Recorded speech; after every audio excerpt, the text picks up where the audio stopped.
নমস্কার, আজকে আবারও একটা নতুন ভিডিও নিয়ে চলে এসেছি, তাই পুরো ভিডিওটা স্কিপ না করে দেখতে থাকুন। আশা করি আপনাদের ভীষণ ভীষণ ভালো লাগবে।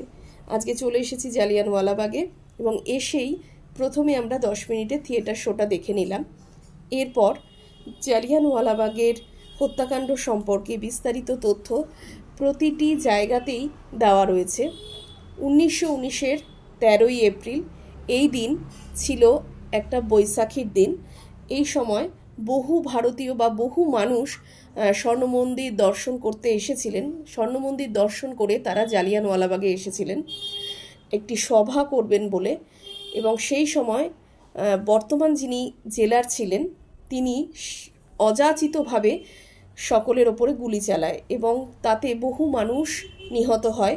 এবং তাছাড়াও বেশ কিছু মানুষ ছোটাছুটি সেই সময় করতে করতে তারা কুয়োতে ঝাঁপ দেয় তাদের প্রাণ বাঁচাবে বলে, কিন্তু পরবর্তীতে তারা প্রত্যেকেই নিহত বলে ঘোষিত হয় বা মৃত বলে ঘোষিত হয়। তো সেই রকমই যুদ্ধের কাহিনী এবং চারিদিকেই দেখতে পাচ্ছেন ফ্রিডম ফাইটারদের নিয়ে নানা তথ্য রয়েছে। আর এখনও যে কুয়োতে তারা ঝাঁপ দিয়েছিল সেই কুয়োটাকে এইভাবে কাচ দিয়ে ঘিরে রাখা হয়েছে এবং যে র্যান্ডাম গুলিগুলো চলেছিল সেগুলো প্রত্যেকটি দেয়ালে পয়েন্ট আউট করে রাখা রয়েছে। তো অমৃতসর আসা মানেই এই দুটো জায়গা অবশ্যই ভিজিট করতে হয়, এক স্বর্ণ মন্দির, দ্বিতীয়ত জালিয়ানওয়ালাবাগ। তো এইভাবেই চারিদিকটা ঘুরছিলাম, ঘুরে ঘুরে দেখছিলাম যেখানে যেখানে পয়েন্ট আউট করা ছিল। ওই যে দেখতে পাচ্ছেন কুয়োটা, আর এখানে হচ্ছে সব স্মৃতিসৌধগুলো সব এভাবেই রয়েছে। আর দেখুন কি সুন্দর হলুদ রঙের পদ্ম ফুল ফুটে রয়েছে। আমি এই ছবিটা এর আগেও শেয়ার করেছিলাম, তখন তো লোকেশনটা শেয়ার করিনি। তো এটা হচ্ছে অমৃতসরের জালিয়ানওয়ালাবাগে রয়েছে খুব সুন্দর হলুদ পদ্ম। তো চারদিকটা এইভাবে ঘুরে ঘুরে দেখছিলাম, অনেকটা বড় জায়গা নিয়ে তৈরি। আর এখানে সবাই আমরা একটু ছবি টবি তুলে নিলাম। এখানে একটা প্রদীপ জ্বলছে, তো কোনো শহীদের উদ্দেশ্যেই তৈরি করা।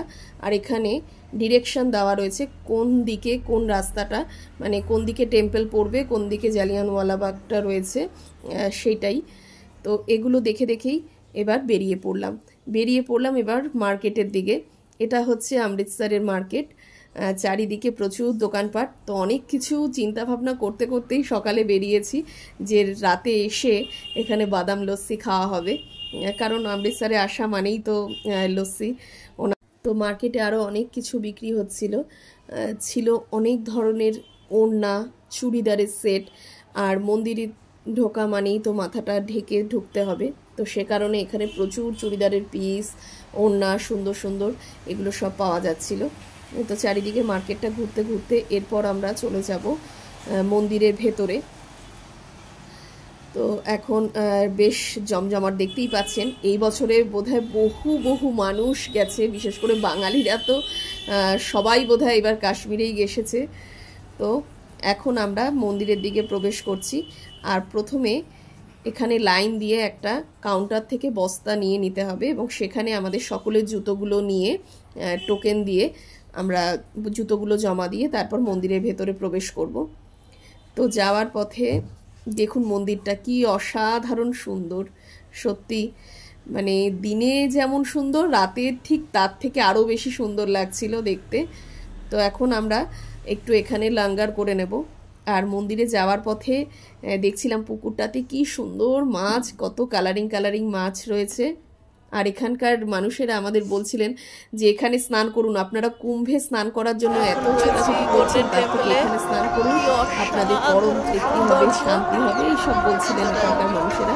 তো আমরা তো আর কেউ স্নান টান সারিনি ওখানে। তো অনেক ছোট বাচ্চারা ওখানে স্নান করছিল, অনেক ছেলেরাও করছিল।